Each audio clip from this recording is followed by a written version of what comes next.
Hello everybody, I'm Seth Baccus from Seth Baccus Guitars, and I'd like to wish everybody a warm welcome to the Holy Couch Guitar Show. Obviously we were all very excited to be getting ready to exhibit in Berlin this coming weekend, but with the current situation obviously that's not possible, and we were very much looking forward to meeting all of you there at the show.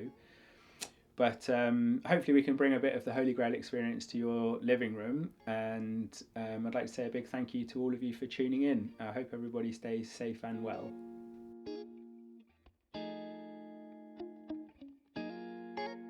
So let's start with a bit of an introduction about me and about my guitars. I've been building guitars now for just over 15 years and full-time for the last 10, so I'm very proudly celebrating the 10th anniversary of Seth Baccus Guitars this year.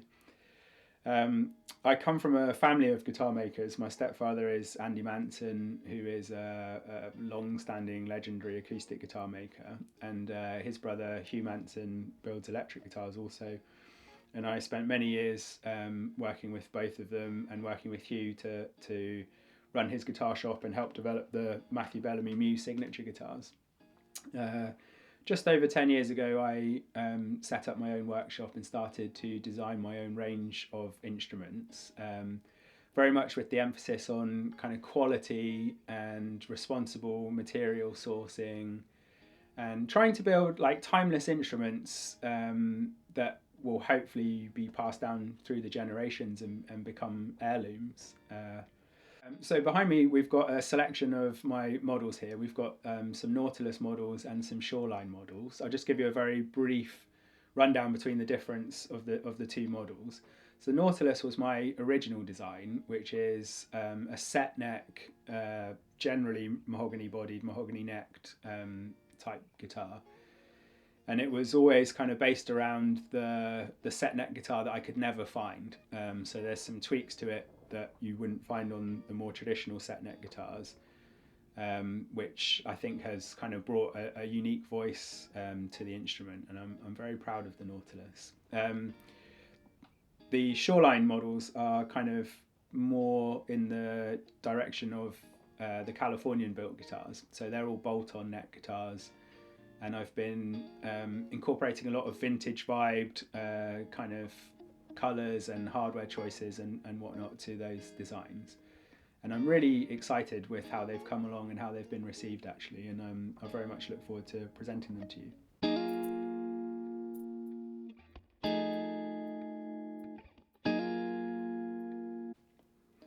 Just wanted to have a quick run through about some of the materials that I use for building my guitars, and the importance of sourcing materials responsibly in this day and age. We're obviously all very aware that timber and trees are a very precious natural resource. So I'm just going to run through a couple of my most commonly used materials with you. To start with, those of you in the know will probably recognise this immediately as a beautiful lump of mahogany. This is traditionally from South America. I buy all my mahogany FSC certified, which means that it's from responsible forestry, and they have a program for replanting, as and when trees are harvested also. Honduras mahogany is just one of the all-round best woods to work with. It's a very nice timber to machine and to sand, but also tonally it really offers a lot. It's a very rich sound with a lot of sustain. We're kind of traditionally used to seeing it in a sort of set neck Les Paul type guitar, for example. And that's the kind of tonal palette that a nice piece of mahogany will give you. For contrast, we've got this lovely lightweight African wood that I've been using a lot in the last year or two, which is called Obishi. And again, this is all bought 100% FSC certified and from well-managed forests. It's very, very light, which I personally love. I'm really into light guitars. They have a very different kind of resonance and responsiveness to the tone and to the way the string responds. So that's one of my favourite timbers. And here we also have my most kind of common neck material, certainly on the Shoreline models. Some really beautiful figured Canadian maple. This is actually thermo-treated, or what you'll often hear called roasted maple. The thermo treatment is a process of reducing the moisture content of the wood so that it stays more stable over time. It also gives the knock-on effect of sort of almost artificially aging the timber as though it was already 100 years old. So tonally it's a wonderful material, really, really lovely to use. Being maple and being Canadian, again, this is from my supplier, it's all responsibly sourced, and I'm very happy to have found this supply of just absolutely top-notch timber. I've got some incredible master grade maple on one of these guitars behind me that I'm going to show you in a minute. So yeah, it's good stuff.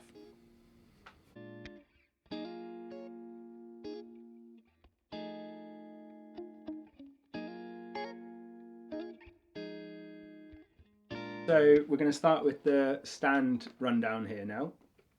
And I'm going to start with the newest model out of the bunch, which I'm very excited to share with you.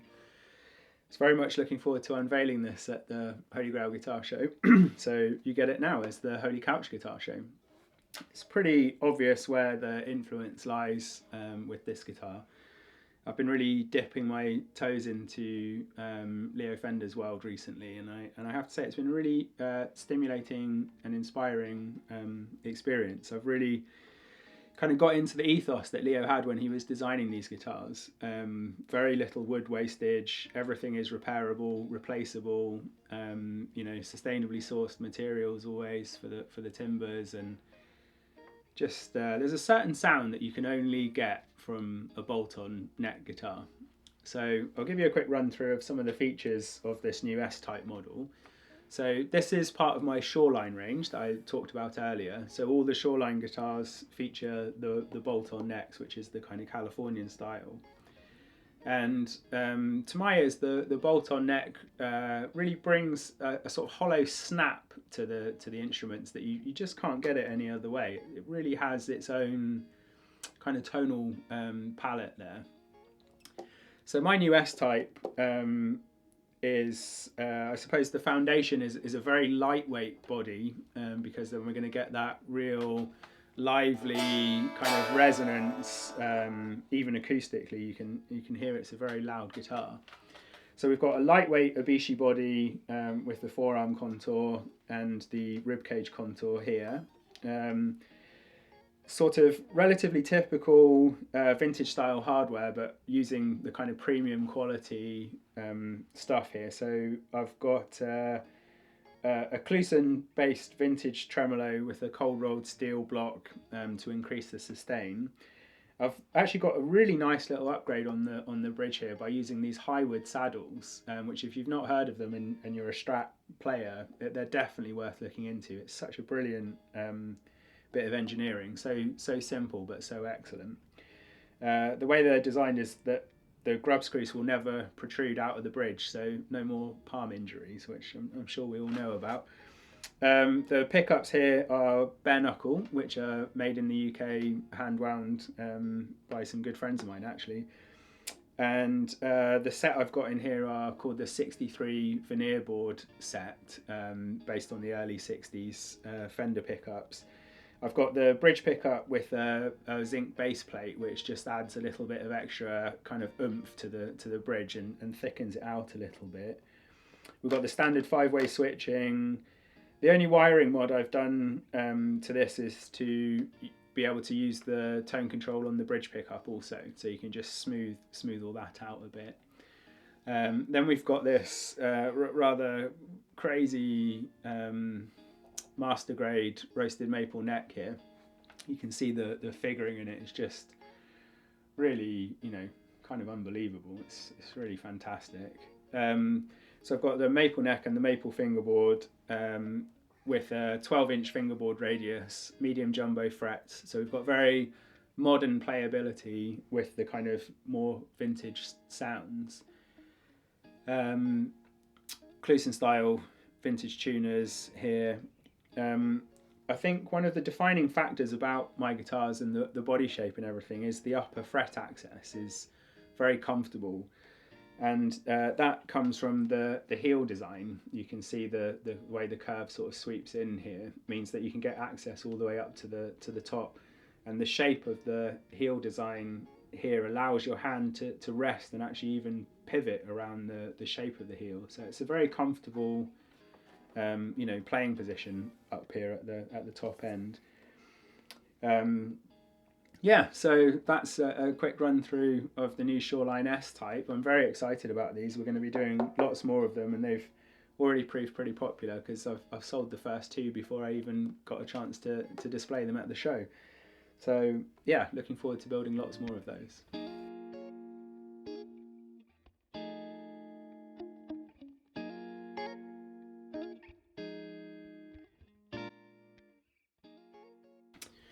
So here we've got the Nautilus standard. I have a whole range of Nautilus models from the junior, the standard, the classic and the hollow body. The standard is a flat top but with a forearm contour with the ribcage contour on the back there. So you can see this Nautilus model is a set neck design as opposed to the bolt-on necks on the Shorelines. This particular instrument is Honduras mahogany body and neck with a Rainforest Alliance certified ebony fingerboard and head veneer. Lots of mid-range push and sustain.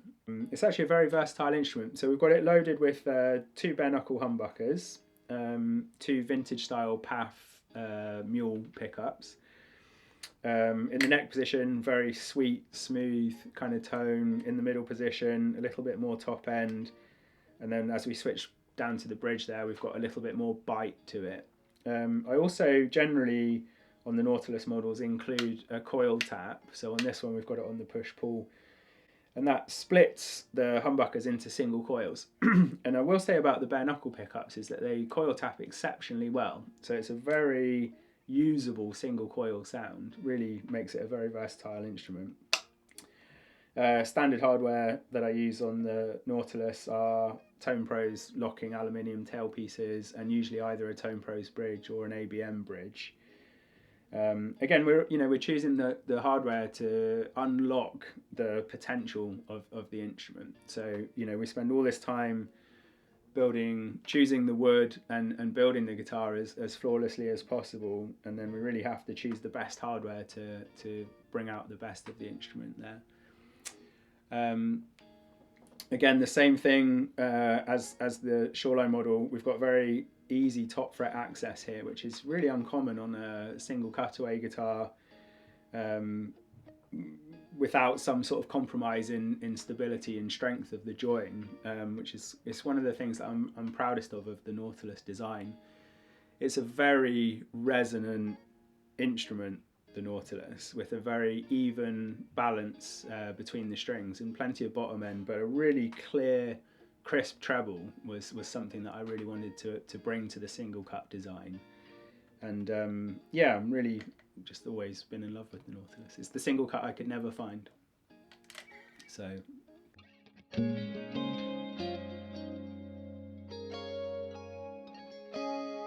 okay, so another Shoreline model here.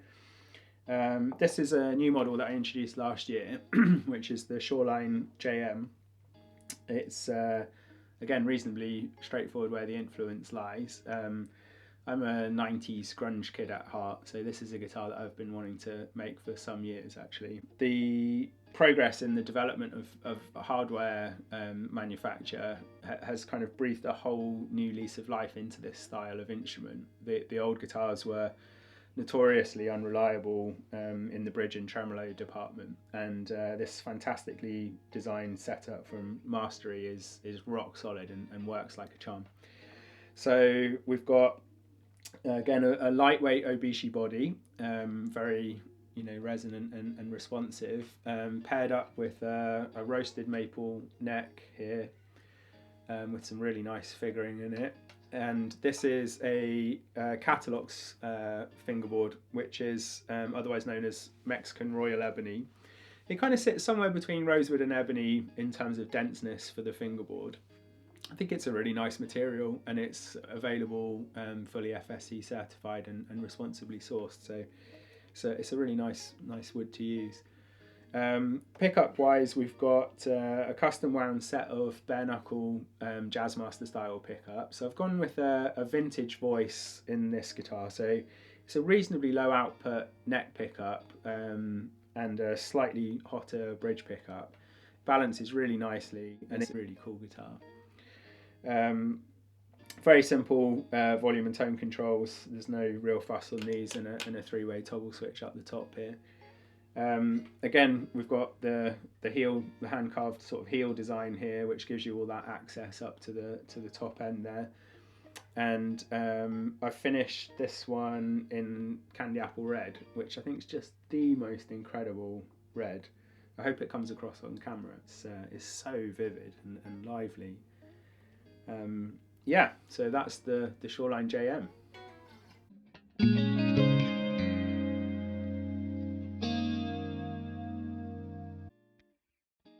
So we've got another Nautilus standard here, just super classic. We've got piano black, high gloss finish, gold hardware, very kind of reminiscent of the late 50s Black Beauties. That's the kind of vibe I was going for.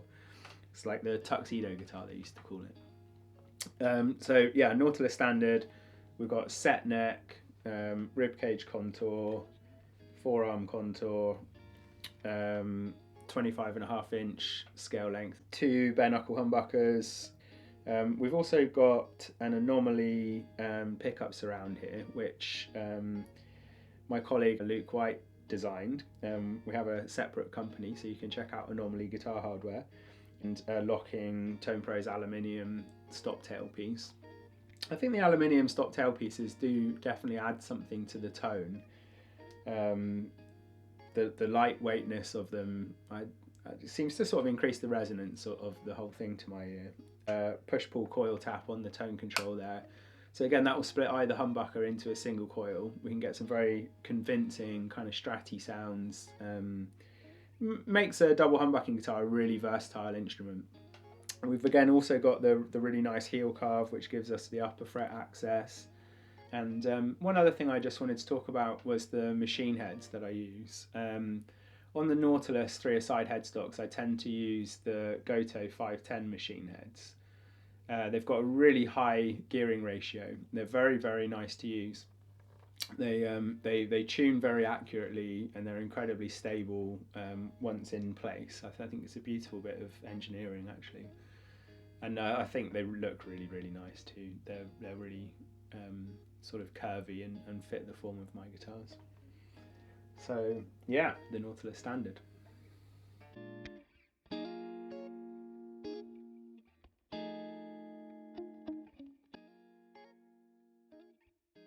Here we've got the Shoreline T.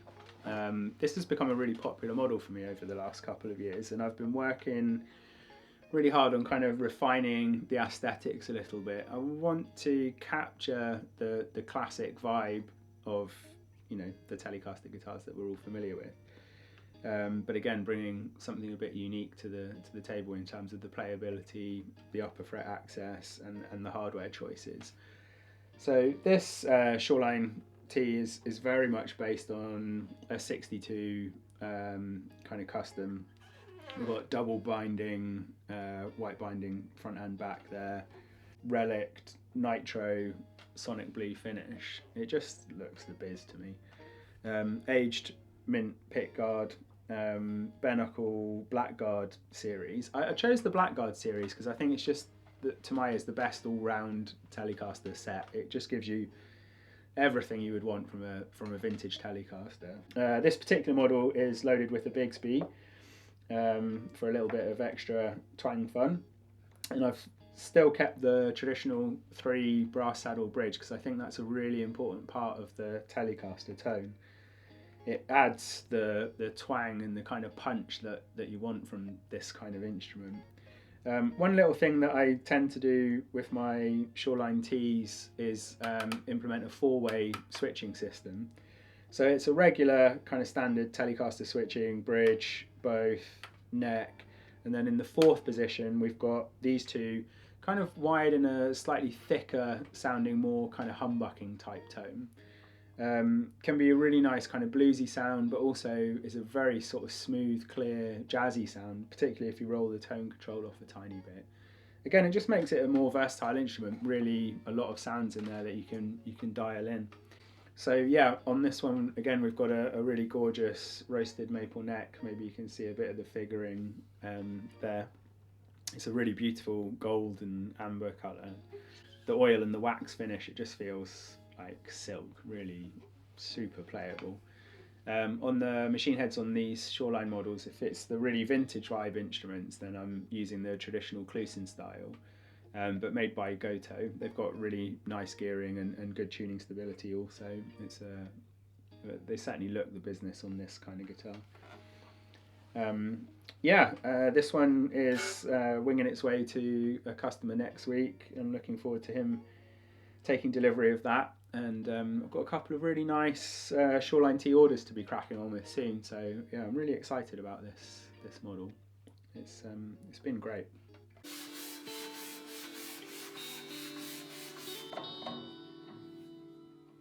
Okay, so we're just going to finish up with a big thank you to everybody that's tuned in today. I hope that it's been interesting to you, and I hope that we've been able to bring a little bit of the Holy Grail experience to your living room. The Holy Grail Show was really founded to promote the art of the handmade guitar, and it's something that I and all the other exhibitors take great pride in. And we hope that it's been interesting for you to find out a little bit more about the makers, the materials, and of course the actual instruments themselves. I've obviously shown you 5 guitars here today, but that's only scratching the surface of what's available and the models that I can build. I was hoping to have a Nautilus carve top with me today, for example, but unfortunately that was snapped up last week and I had to let it go before we could include it in the film. But please do visit the website. There's lots of information, images, a little bit of talk about the options that are available. I'm also available over the weekend if you want to have a chat with me or any questions about either any of these guitars or perhaps a custom order or something. Always happy to talk guitars and always happy to talk options. I think that the real essence of the handmade guitar is that one-to-one communication with the luthier, and it's something that I personally really enjoy, and I think that it offers you, the customer, the opportunity to spec up an instrument that is truly unique and in your vision. So once again, I just want to say a big thank you, and any questions, please feel free to get hold of me throughout the weekend on any of the social media channels. I hope everybody stays well and healthy, and I wish you all the best. Oh, one last thing. You can get one of these super cool t-shirts. They're also available in a variety of colours and sizes, and also available as sweatshirts